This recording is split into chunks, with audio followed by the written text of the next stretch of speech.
Welcome back, welcome back, welcome back. Happy 2021. I hope that you guys celebrated very safely.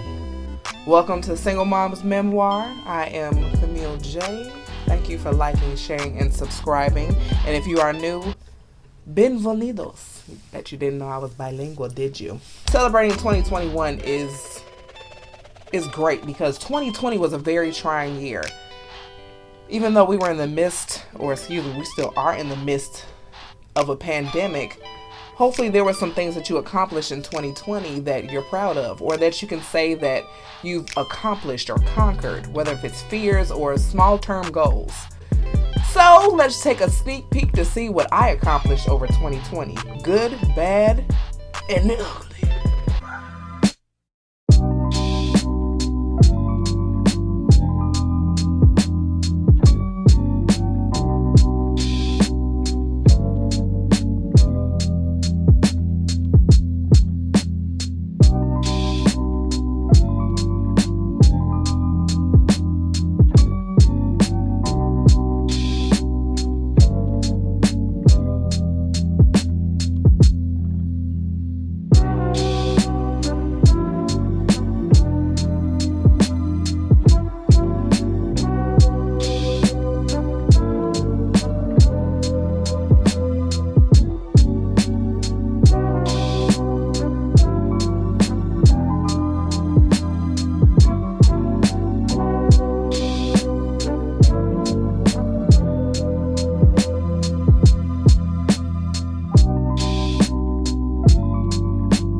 Ha, bet you didn't know your girl was handy.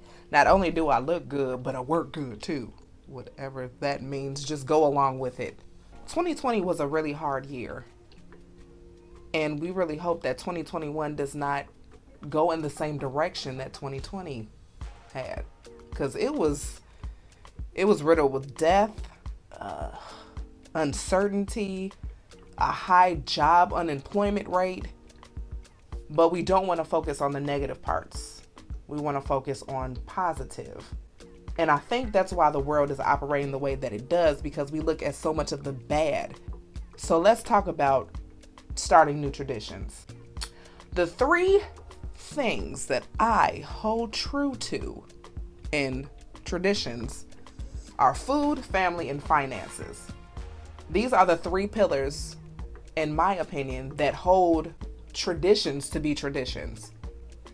Unfortunately, we have a lot of generational curses that continuously go on, but I feel like now is the time where people are trying to break free of those chains of negativity and uncertainty. Let's begin with family.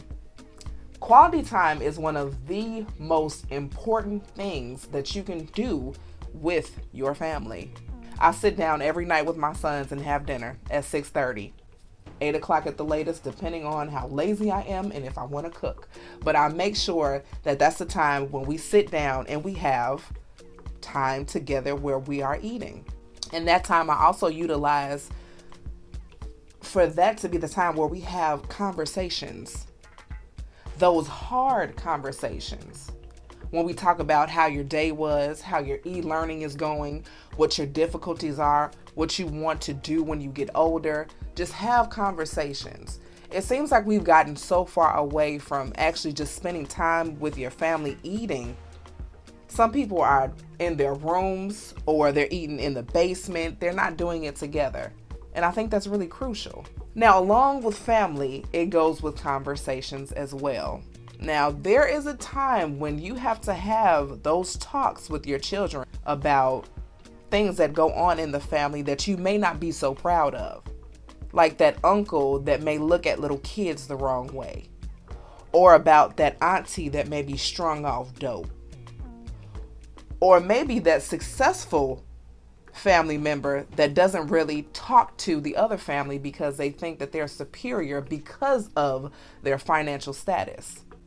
Let's talk about those things so when your children get older, they don't continue to repeat the same things that's going on in the family now. Now, I'm not saying to sit your 5-year-old down and say, hey, this is how sex works. Of course not. You keep things age appropriate.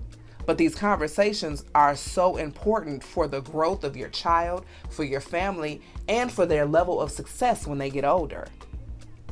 How many times have we sat here as adults and said, I didn't have that conversation when I was younger? That's the way that I try to raise my boys. Those conversations that I didn't have, I try to have them with them so they don't have that same thought when they become adults. Quality time. It's a lot more serious than people think, but they don't really do it. How do traditions in food tie in together? Easy. The recipes that are being passed down from aunties, uncles, and grandmothers from back in the day are still circulating heavy in the community now. So of course we know that salt pork and ham hocks and a lot of the pork products and beef products are heavily in all of our dishes. And we also know that there's a huge link between salt and sugar and high blood pressure and diabetes, especially within the Black community. But why do we keep choosing to cook this way if we know it's doing us a huge disservice? Most of the time when I cook now, I just use peppers, tricolored peppers, green, orange, red, have a red onion, a yellow onion, a white onion, doesn't matter. But you can season your food to have a great taste without having all the extra processed sugars, the flours, the salts. So in my family, high blood pressure is at an all-time high. A majority of my aunts and uncles, including my mother, have to have medication for it.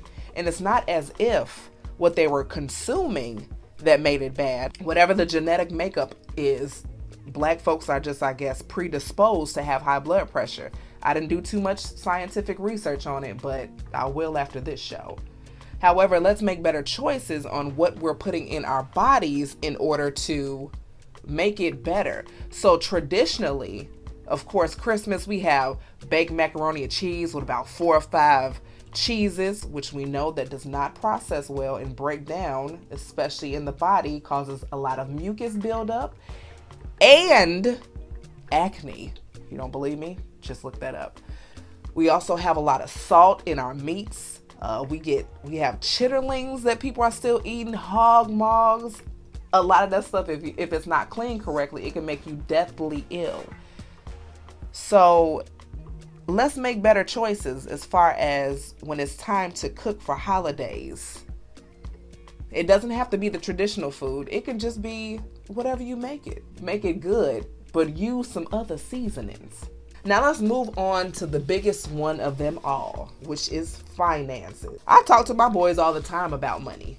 A lot of people mismanage funds. A lot of ways they do that, of course, is living beyond their means. So let me go ahead and buy this Maserati or get this Audi, or let's purchase something that I know that I can't afford right now, but I'm a stunt for everybody else to make it look good. Now, when it comes to money, we all know it has to be in heavy circulation in order for us to do anything in life. You have to pay rent, mortgage, cell phone, lights, water, gas, whatever. Now, if you really, really want to look good, this is how you do it. You either get you a money marketing account or you get another checking and savings account that you don't use on the regular. These are also conversations that you should be having with your children from, I'm talking about straight out the womb, so until they can get their first job at 15, 16 years old. In order for us to be better with finances, it has to be, of course, a conversation. It seems like I'm saying that a lot. Everything starts with a conversation. So these financial situations that you find yourself in, are you making the best decision? Are you prioritizing what it is that you need to purchase? Or are you getting everything just because it seems to be trending. Now, I don't have any Fendi, Balenciaga, or Louis Vuitton or any of that because it's not really important to me. Not as of now. Now, once I have the financial means in order for me to wear those items, I probably still won't go directly towards that stuff because it's just not my style. But I don't look down on those who do want to purchase it. So all I'm saying is don't live above your means. Make sure that you save because you have to pay yourself. Every time you get paid, you should be saving. That about wraps it up for this episode. So next week, we will be talking about who you calling a This one's gonna be a little serious.